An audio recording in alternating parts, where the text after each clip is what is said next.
now we're going to move on to mussel shells. This is probably one of my favourites, and I know lots of people, and this is one that most people find quite easy to do when they get to the machine. Some need a lot more practice than others.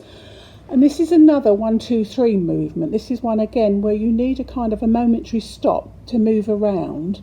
One that you can again sort of use for lots and lots of designs. You can do it very large and you can do it very small. So we're going to start with a 1, 2, 3, and this is like a long teardrop. So you've got 1, 2, 3. 1, 2, 3. You start to actually look at where you're going the whole way through. So 1, 2, 3. 1, 2, 3. Here I've worked myself into a corner. That's quite easy to come out of. So what you do is just a 1 and then bring yourself an extra loop round. 1, 2, 3.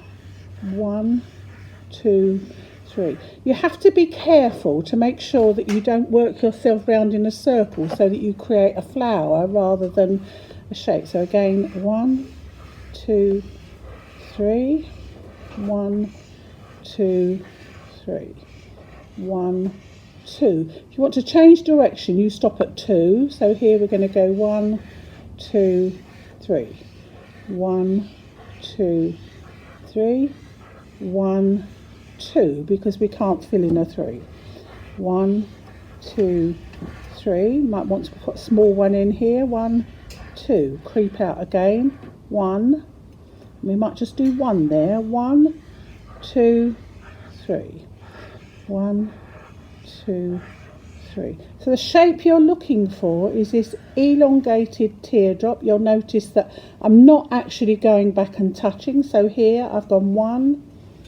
Started there, 2, 3. I'm not worried about these touching themselves. 1, 2. I'm going to change shape because I don't want to go here. 1, 2, 3. 1, 2, 3. If I want to do small ones, and remember that when you see mussels on the rocks, you'll get all shapes and sizes. So you don't need to worry about them being sort of perfectly consistent. You can actually do these so that they're very small as well. So I'm going to do a little block here, but you could do 1, 2, 3. 1, 2, 3. 1, 2. Change direction. 1, 2, 3. 1, 2, 3. 1, 2. 1, 2, 3. Okay. So that's mussel shells. So for paisley shapes, you can often look at fabric for ideas. Hoping that you can see that shape, yeah. And also I've got another one here as an example you can see. So you can actually add some extra sort of embellishments when you're doing things like that as well. So let's find another one here and you can see how this could be built up. So let's go. Pen is getting just a little bit soft, so I'm going to swap. So here we're looking for a much fatter shape but with a sort of a thinner tail to it. So here I'm coming out and I'm creating the paisley shape. And you could just leave it like that, or you could actually decide to embellish it by just bringing an extra fill inside, and you could add some loops around the outside of it. That gives it a bit more shape. Again, this is great if you've got a large quilt. Now bring some loops out to actually join them together. Try and actually do them so that they go in different directions. 2, 3. So you're sort of just bringing these over.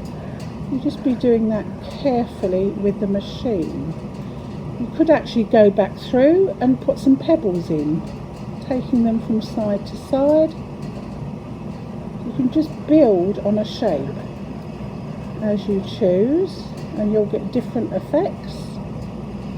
Depends on how dense your fabric is. Obviously if you've got a highly patterned fabric you wouldn't want to sort of do all this detail, because it's going to be lost. But if you've got a fairly plain quilt, then actually this could look really effective. So you've got there, so we're coming out again with some loops to take you to a new area. So fill again here. This time you might want to take those loops through the centre, or pebbles rather. So you can sort of draw and do as you choose. Travel back up this line here. You could actually add some shapes here.